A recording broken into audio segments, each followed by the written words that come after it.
오늘 은혜 받고 성취될 하나님 말씀은 요한복음 15장 17절에서 25절 말씀입니다. 요한복음 15장 17절에서 25절 제가 한 절 읽고 여러분 한 절 읽고 교도하도록 하겠습니다. 내가 이것을 너희에게 명함은 너희로 서로 사랑하게 하려 함이라.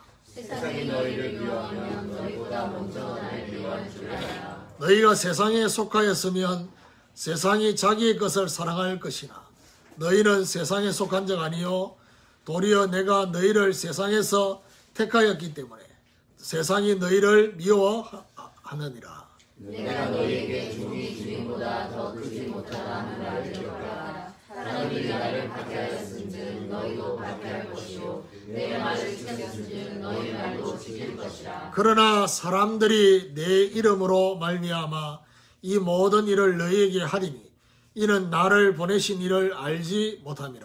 내가 와서 그들에게 말하지 아니하였더라면 죄가 없었으려니와 지금은 그 죄를 핑계할 수 없느니라. 나를 미워하는 자는 또 내 아버지를 미워하느니라.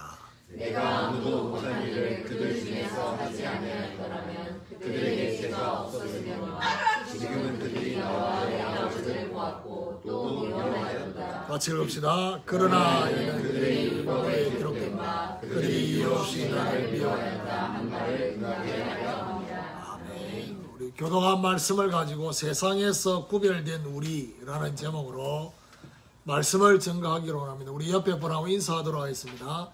우리는 세상에서 구별된 자입니다.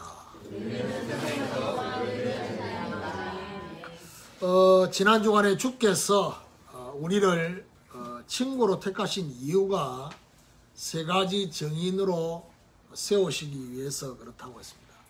생명의 열매가 맺히는 정인으로, 그리고 항상 열매가 있게 하는 능력의 정인으로, 예수 이름으로 응답받는 정인으로 저와 여러분을 세우시기 위해서 택하여 주셨다는 사실. 오늘 본문은 제자들과 우리는 세상에 살고 있지만 세상에 속한 자가 아님을 알아라는 것입니다. 그러면서 세상에서 미움을 받는 것 때문에 흔들리지 말라. 오늘 본문에는 그렇게 말씀하고 있습니다. 근데 세상이 저와 여러분 미워합니까? 이게 이제 서론에 좀 생각해봐요. 세상이 저와 여러분 너무 좋아해. 너무 미워하지 않고 너무 좋아한다. 정서가 똑같으면 세상이 오늘 본문에 분명히 말해요. 세상에 속한 자라면 세상이 우리를 미워할 이유가 없다고 되어 있어요. 분명한 것은 우리는 세상에 속한 자가 아니기 때문에 세상에서 미움을 받지만은 그것 때문에 흔들리지 말라는 주님의 위로와 주님의 당부의 말씀이 오늘 본문에 잘 나타나 있는 것입니다.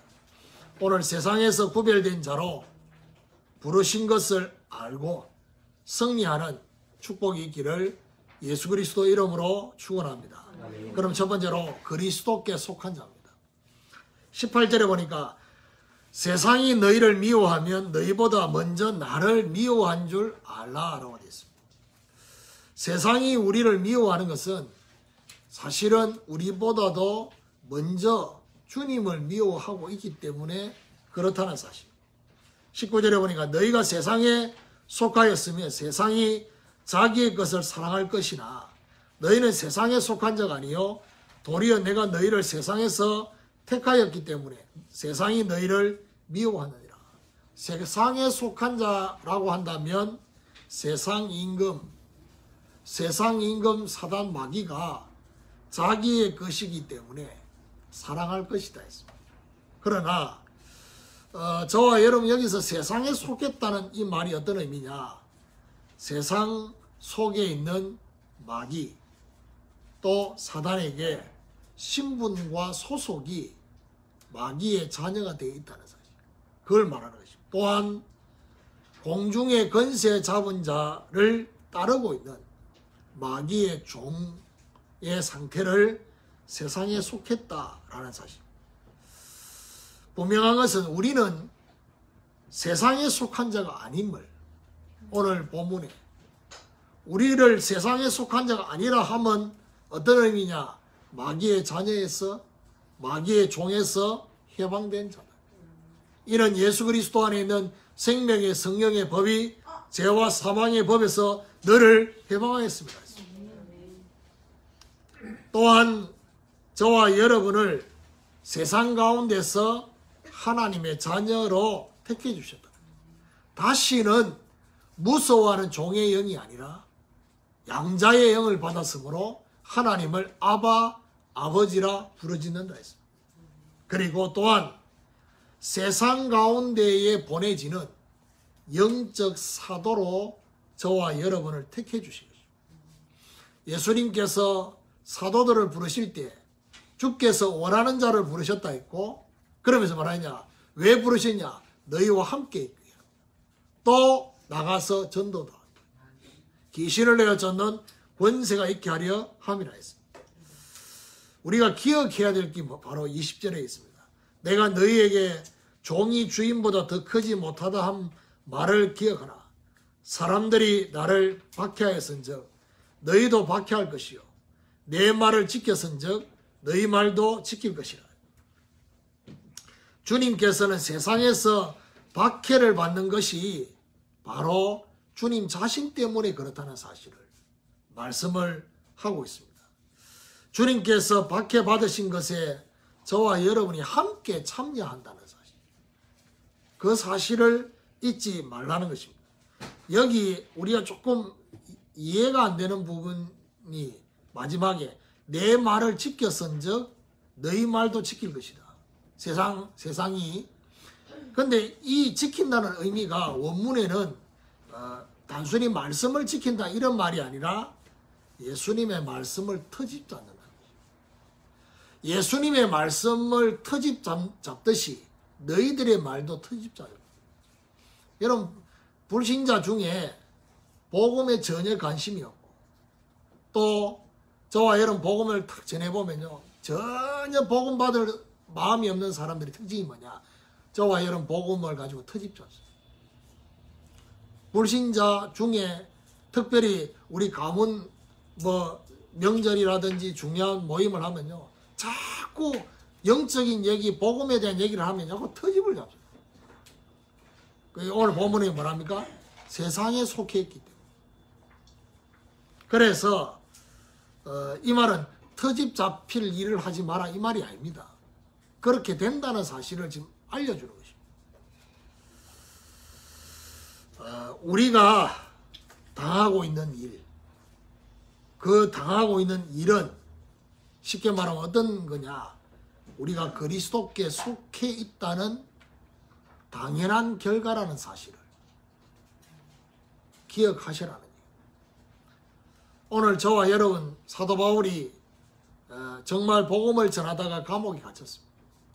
그리고 그때 바울이 했던 말이 나의 당한 일이 도리어 복음의 진보가 됐다 했어요. 오늘 저와 여러분 우리가 당하는 모든 것들이 그리스도께 속해 있기 때문에 결국에는 복음의 진보로 이어지게 될 것이다라는 사실. 이런 하나님의 축복이 저와 여러분을 통해서 나타나게 되기를 예수 그리스도 이름으로 축원합니다. 두 번째로 그리스도 예수를 믿는 자입니다. 21절에 보니까 그러나 사람들이 내 이름으로 말미암아 이 모든 일을 너희에게 하리니 이는 나를 보내신 이를 알지 못합니다. 사람들이 하는 것은 예수 이름으로 말미암아 하게 된다는 사실. 결국에는 그리스도 예수를 보내신 이 하나님 아버지를 알지 못하기 때문에 그렇다는 사실을 말씀하고 있습니다. 이 말이 무슨 말입니까? 성경에 관한 지식은 그 사람들이 있었어요. 그러나 하나님에 대한 실제는 모르는 것입니다. 그러니까 성경 지식이 있다고 해서 하나님을 아는 게 아닙니다. 실제 하나님을 내가 만나고 누리고 있냐는 것입니다. 하나님을 안다고 하지만은 문제는 뭐지요? 나름대로의 하나님입니다. 그렇죠. 문제는 귀신도 하나님 안다. 귀신도 예수 그리스도 안다 했어요. 하나님을 안다고 해서 그게 성경적이냐? 그게 문제입니다. 성경을 안다고 해서 하나님을 제대로 아는 것이 아닐 수 있다는 사실을 말해주는 것처럼 내 나름대로의 하나님일 수 있다. 자기 나름대로의 테두리에 하나님을 집어넣는, 저와 여러분 테두리에 하나님의 말씀을 집어넣는 이런 신앙생활을 할 수도 있다는 사실. 22절에 내가 와서 그들에게 말하지 아니하였더라면 죄가 없어졌으니와 지금은 그 죄를 핑계할 수 없느니라. 예수님이 말씀하시는 이 말씀이 뭘 말합니까? 바로 복음의 말씀을 말합니다. 내가 말하지 않았더라면 라고 했는데, 우리 주님이 오셔서 하신 그 말씀은 바로 복음의 말씀을 말씀하셨다. 다시 말해서 복음의 말씀은 결국 뭘 말하냐? 그리스도 예수를 믿지 않는, 이걸 말하는 것입니다. 그리스도 예수를 믿지 않는 이 말을 말씀하고 있는데, 여기서 말하는 죄는 결국 이 죄를 말합니다. 그리스도 예수를 믿지 않는 죄. 이 죄를 발견하게 된다. 정말 이제는 복음의 의를 거부하는 그 죄에 대해서 핑계댈 수가 없다는 사실. 그러니까 구약 성경에는 오실 메시아를 기다리면서 구원을 받았어요. 근데 이 신약 시대는 오실 메시아를 기다리면서 구원받는 게 아니라 오신 그리스도를 영접해야 돼요. 그래, 영접하려고 하면 어떻게 되냐? 그분의 복음의 말씀을 듣고 마음의 문을 열어야 돼요. 근데 그분의 복음의 말씀을 듣고 마음의 문을 열지 않으면 어떻게 되냐? 그 자체가 죄라는 사실. 가장 큰 죄입니다. 23절에 보니까 내가 나를 미워하는 자는 또 내 아버지를 미워한다라고 했습니다. 주님을 미워하는 것이 아버지를 미워하는 것과 연결이 되어 있다는 사실. 우리에게는 그리스도 예수의 복음을 믿게 하시는 이 믿음을 저와 여러분에게 주셨다는 사실. 여러분 솔직히 불신자하고 대화해보면 또 전도해보면 어떻게 해요? 그들이 우리의 복음에 대해서 믿을 수 없다는, 특별히 예수 그리스도의 그 부활, 동정녀 탄생 이런 내용을 말하면 믿을 수가 없다라고. 그런데 저와 여러분은 그 사실이 믿어지잖아요. 이 믿음을 하나님이 저와 여러분에게 구원과 함께 주신 선물이라는 사실. 우리를 세상에서 복음의 반응을 보이고 그 복음을 믿게 하심에 저와 여러분이 감사하셔야 됩니다. 그러니까요, 우리가 다른 것에 감사해야 되는 게 아니라, 불신자는 복음의 반응을 보이지 못하는데 우리는 복음의 반응을 보이고 이 복음을 믿게 된 것, 믿을 수 있는 믿음을 주신 것에 대해서 저와 여러분이 감사할 수 있어야 된다는 사실. 이런 하나님의 축복이 저와 여러분 있게 되기를 예수 그리스도 이름으로 축원합니다. 세 번째로 그리스도께서 행한 일을 믿는 자입니다. 24절에 보니까 내가 아무도 못할 일을 그들 중에서 하지 아니하였더라면 그들에게서 죄가 없으려니와 지금은 그들이 나와 내 아버지를 보았고 또 미워하였도다. 주님께서 하신 일은 아무도 못할 일을 하신 일이라고 오늘 본문에서 말씀하고 있습니다. 다시 말해서 주님께서 행한 표적은 자신이 그리스도임을 증거하는 표적이었어요. 요한복음에서만 강조하고 있는 7가지 표적이 있습니다. 그 첫 번째 표적이 갈릴리 가나 혼인잔치의 표적입니다. 물이 변해서 포도주가 되는 그 표적입니다. 그 표적을 통해서 우리에게 알리시려고 하는 표적의 핵심이 바로 뭐냐? 그리스도로 주인이 바뀐 자는 물이 변해서 포도주가 되는, 그리스도가 주인이 되어질 때 저와 여러분 가정과 현장에 모자라는 부분이 채워지는 그런 역사가 일어나게 될 것이다. 7가지 표적의 마지막 표적이 바로 뭐냐? 죽은 나사로를 살리는 것입니다. 이것은 죽은 나사로를 살린 표적의 핵심이 바로 뭘 말하느냐? 주님께는 부활의 능력이 있다는 사실. 이 그리스도를 믿는 자에게는 동일한 부활의 능력이 나타나게 될 것이다 라는 사실을 말씀해 주고 있습니다. 오늘 25절에 보니까 그러나 이는 그들의 율법에 기록된 바 그들이 이유 없이 나를 미워하였다 함을 응하게 하려 함이라. 세상에 그들이 이유 없이 그리스도를 미워한다는 것이 성취된다는 사실. 자, 이 말의 의미가 뭘 말하느냐? 예수님이 말씀하시는 이유 없다는 얘기는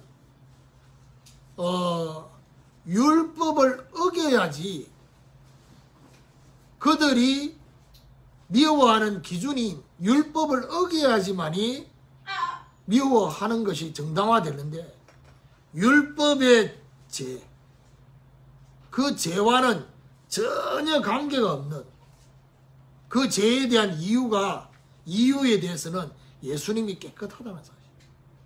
그 율법에 흠이 없는. 그렇기 때문에 이유 없이, 그러니까 율법이란 말은 겉으로 보여지는 하나님 말씀이다. 그 말씀을 예수님이 다 지키고 있으니까 남들이 볼 때는 예수님이 율법을 어겨서 그 예수를 정죄하고 십자가에 죽이구나 이래야 될 건데 그렇지 않다 이 말이에요. 전혀 이유가 없는 것이죠. 그래서 우리에게는 주님께서 행한 그 표적을 통해서 그리스도 예수를 믿게 하시는 이런 하나님의 역사가 유대인들에게 없는, 세상 사람들에게 없는 그 믿음을 저와 여러분에게 주신 것입니다. 저와 여러분 복음의 반응을 보인 것처럼 우리에게 복음에 대한 표적의 반응을 보이게 되는 이것도 결국 뭐죠? 하나님의 은혜인 것이죠. 그러니까 복음에 대한 표적이 주어졌을 때도 종교인들은 악착같이 안 믿으려고 그렇게 바라가고 있는 그런 모습을 볼 수 있는데 우리는 그 복음의 표적이 믿어지는 이게 바로 하나님의 은혜를 받은 자다. 세상에서 구별된 사람이다. 라는 사실. 우리를 복음의 표적에 반응을 보이고 믿게 하심에 저와 여러분 감사하는 이런 하나님의 축복이 있기를 예수 그리스도 이름으로 축원합니다. 오늘 결론적으로 오늘 말씀 시작이 17절부터 시작됐어요. 근데 17절에 보니까 내가 이것을 너희에게 명함은 너희로 서로 사랑하게 하려 함이라 했습니다. 이렇게 말씀을 하고 난 이후에 세상에서 저와 여러분 미움을 받을 거라는 말씀으로 이어집니다. 무슨 말입니까? 우리 모두는 세상에서 구별된 자이기 때문에 서로를 기이 여겨줘야 돼요. 좀 상처가 있고 좀 부족함이 있고 좀 모자라는 부분이 있고 아직까지 삶이 치유되어지고 있는 가정, 저와 여러분 각인 뿌리 체질이 바뀌고 있는 가정이 있다는 공사 중이라는 그것 때문에 그 사람을 미워하는 게 아니라 그리스도 예수를 믿는 것 하나만으로 저와 여러분 세상에서 구별된 자이기 때문에 서로를 기이 여겨 주라는 것입니다. 그리고 또 한 가지, 세상의 공격에 맞서기 위해서 영적으로 하나 되어야 된다. 서로 사랑하란 말은 영적으로 하나 되어야지만이 그 힘을 발휘할 수 있기 때문에, 그 힘을 발휘하기를 원하시기 때문에 그렇다는 사실. 세상과 구별된 근본적인 것이 무엇인지를 오늘 알아야 됩니다. 우리는 세상에 속한 자가 아니라 그리스도께 속한 자예요. 우리는 세상의 사람들의 말이 아닌 그리스도 예수의 복음의 말씀에 반응을 보여요. 눈에 보이는 것들에 따라서 우리가 좌우되는 게 아니라 그리스도 예수의 표적을 믿는 이런 근본적인 것이 다르다는 사실. 그래서 이제는 저와 여러분 세상에서 뭐 하면서 살아야 되냐? 세상을 살려내는 이 의미가 저와 여러분에게 주어졌다는 사실. 그래서 오늘부터 세상에서 구별된 의미를 알고 그리스도의 복음으로 세상을 살려내는 이런 하나님의 축복이 저와 여러분이 있게 되기를 예수 그리스도 이름으로 축원합니다. 하나님 감사합니다. 우리를 그리스도께 속한 자로 부르시고 그리스도 예수를 믿게 하시고 그리스도께서 행한 일을 믿게 하시는 귀한 은혜를 주심을 감사를 드립니다. 우리 성도들을 귀하게 여기게 하시고 또 서로가 정말 세상의 공격과 맞서서 영적인 힘을 발휘하기 위해서 영적으로 하나 되게 하여 주시옵시고 정말 근본적인 정말 세상과 구별된 우리라는 사실을 알고 이제는 세상을 살려내는 자 되게 하여 주시옵시고 세상과 동화되지 않게 하시고 세상과 타협하지 않게 하시고 세상을 살려내는 그리스도의 제자들이 될 수 있도록 주님이 역사해 주옵소서. 오늘도 하나님 앞에 귀한 물질을 드렸습니다. 하나님 정말 하나님이 주신 것을 가지고 주님께 드립니다. 정말 복음의 물질이 되게 하시고 전도와 선교의 물질이 될 수 있도록 하나님이 역사해 주옵소서. 가정마다 흑암의 경제가 무너지게 하시고 경제의 누수가 차단될 수 있도록 하나님이 역사해 주옵소서. 물질이 우상이 된 이 시대에 그 우상이 무너지는 하나님 역사 있게 하여 주시고 우리의 후대가 선교 속에 있을 축복이 있도록 하나님이 역사해 주옵소서. 예수 그리스도 이름으로 기도드립니다. 아멘.